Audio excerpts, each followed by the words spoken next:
So recently, I just finished this game called Expedition 33, which is a heartfelt and rich story about grief. And its main form of combat is turn-based. I knew it was the main contender for Game of the Year, but when I watched the Game Awards, And the game award goes to Claire Obscure Expedition 33. Claire Obscure, Expedition 33. Claire Obscure, Expedition 33. Expedition 33.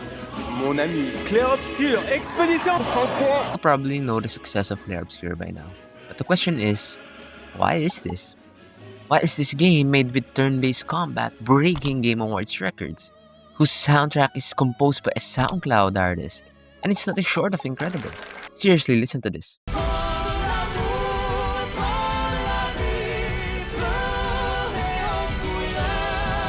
And it's not just that. Last year was a monster year for indie games in general, with two of the most anticipated sequels to indies dropping a month from one another. And both exceeded expectations. But for these games to win over AAA titles such as Death Stranding, Donkey Kong Bonanza, and KCD2 is monumental.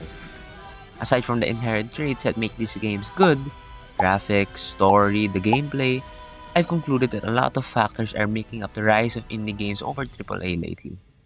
Firstly,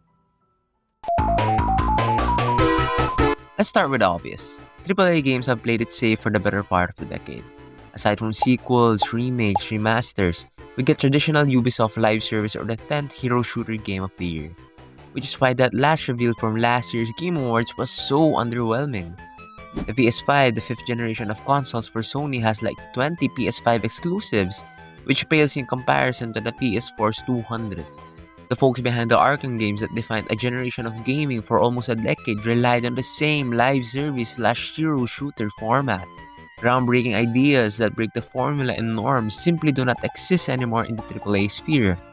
It's just the same game over and over and over again.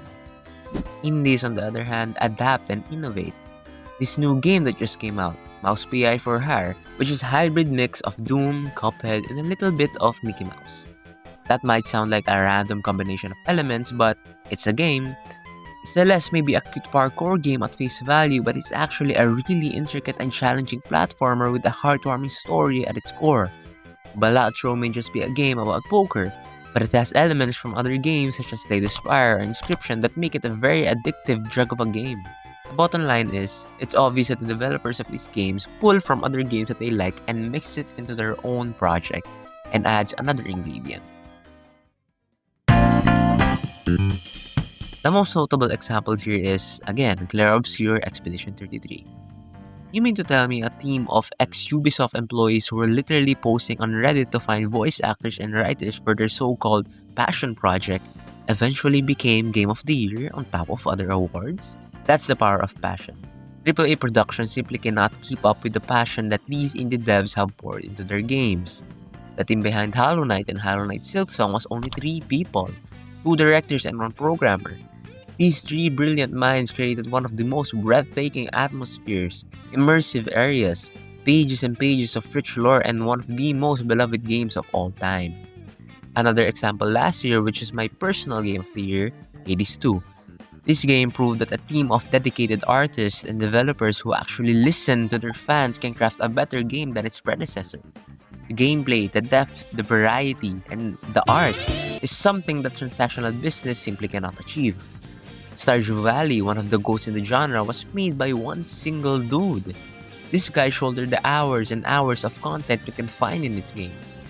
And the common ground between these games, they all have soul. Not that kind of soul. Soul. Soul that just cannot be replicated through a team of impassionate and directionless people. They simply forged, bonded, and created with the right amount of love and affection that a game really needs. This affection creates. Identity is a broad subject. To further support my idea, let me show you an image from Assassin's Creed Valhalla. Here's another one from Assassin's Creed Unity. And another from Crimson Desert. See the picture? AAA games all look the same from a visual standpoint. Same UI, same minimap, same HUD, same graphics. Everything looks like a gray, watered down version of the peak we used to get from previous generations. And now, due to the decline of visual identity of AAA games and the passion that indie devs pour into their production, we get insane visual identity from games that have fewer people who worked on it. However, this identity is not just in visual terms alone, but also in the way the community sees the game. Ubisoft games are often the punchline of AAA titles because of how samey its games are and how it always features microtransactions. Although at one point in time, Ubisoft was one of the pioneers in gaming. Now it's just AAA Slop. This is the kind of reputation that Ubisoft has nowadays. Call of Duty, the once poster child of shooter games, has manufactured the same game year in year out, to the point where I genuinely cannot tell them apart. However, a factor that I failed to point out might be the reason why AAA games still have the advantage over indie games.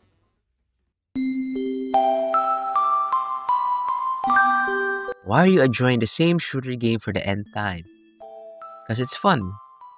Every single factor I said in this video gets beaten out if a person simply enjoys a game manufactured by a factory more than a game that is more creative or innovative. Fortnite, for example. Arguably the most influential game of the past decade, is just a simple shooter game at best. Yes, they update it from time to time, but at its core, it has the same mechanics as any other third-person shooter. People simply enjoy seeing their favorite characters such as Naruto and Travis Scott crank 90s on you as Hatsune Miku, be included for a while. Even though this game is considered to be AAA slop, with in-game purchases and missions to be the bulk of why people keep coming back, is made by a bunch of developers who prioritize production over passion and pretty much looks the same as other shooter games, people still enjoy the game. Because at the end of the day, we play video games to escape reality, to live in a world different from our current one. And if one enjoys a world where you play as military men, or a world where you play as assassins, or even a world where you buy skins, battle passes, or cosmetics, then who am I to judge?